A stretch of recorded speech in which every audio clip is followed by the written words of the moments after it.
तो आज हम बात करने वाले हैं इतिहास के सबसे खौफनाक और अनसुलझे सच्चे अपराध रहस्यों में से एक के बारे में। एक ऐसा नाम जो आज भी इतने सालों बाद लोगों के रोंगटे खड़े कर देता है। नाम है जैक द रिपर। तो आखिर ये जैक द रिपर था कौन?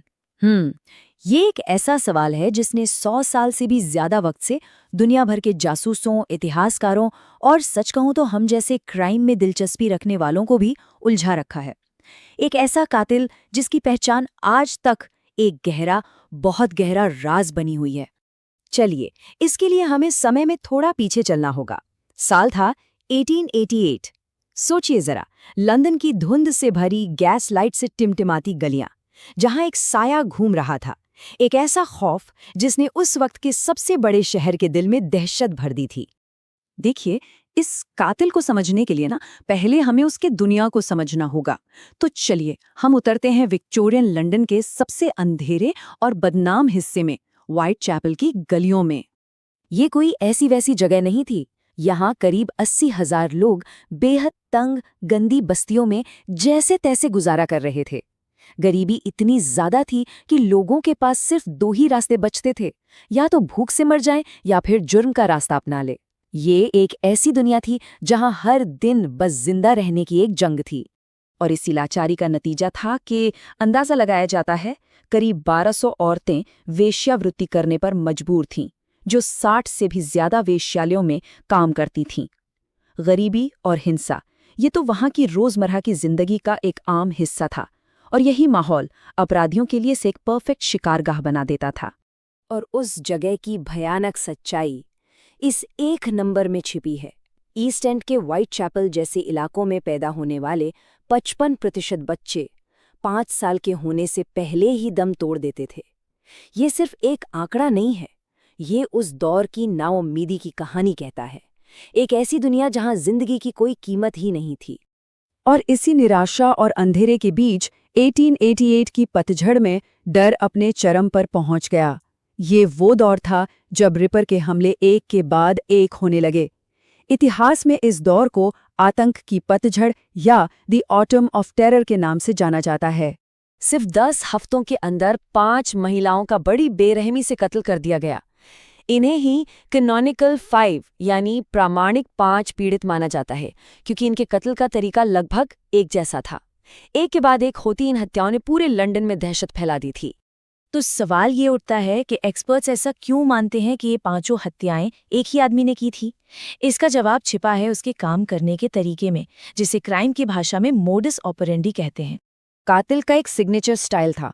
वो पीड़ितों के गले बड़ी बेरहमी से काटता था, पेट और जननांगों को बुरी तरह म्यूटिलेट कर देता था, और कुछ मामलों में तो शरीर से अंदरूनी अंगों को भी निकाल लेता था। और डरावनी बात ये थी कि हर अगली हत्या के साथ उसकी क्रूरता बढ़ती ही जा रही थी। इस शैतान को पकड़ने के लिए पुलिस ने उस दौर की सबसे बड़ी इन्वेस्टिगेशन शुरू की। लेकिन सच तो ये है कि ये एक ऐसी खोज थी जो शायद शुरू से ही नाकाम होने के लिए बनी थी। उस जमाने की पुलिस के लिए चुनौतियां बहुत बड़ी थीं। वो लोग घर घर जाकर पूछताछ कर रहे थे, गवाहों से बात कर रहे थे। लेकिन सोचिए, उनके पास आज की तरह फॉरेंसिक साइंस, डीएनए सबूत या फिंगरप्रिंटिंग जैसी कोई भी तकनीक नहीं थी। ये केस एक तरह से पुलिसिंग के इतिहास में एक टर्निंग पॉइंट था, जिसने ये साबित किया कि वैज्ञानिक तरीकों की कितनी जरूरत है। जांच का स्केल बहुत बड़ा था। पुलिस ने 2000 से भी ज्यादा लोगों से सवाल जवाब किए, 300 से ज्यादा लोगों पर शक किया और उनकी जांच की। लेकिन कातिल हमेशा एक कदम आगे रहा। वो जैसे कोई भूत हो जो आता, अपना काम करता और अंधेरे में गायब हो जाता। पुलिस ने जब मदद के लिए एक सर्जन डॉक्टर थॉमस बॉन्ड से संपर्क किया तो उन्होंने अपराधी की एक प्रोफाइल तैयार की।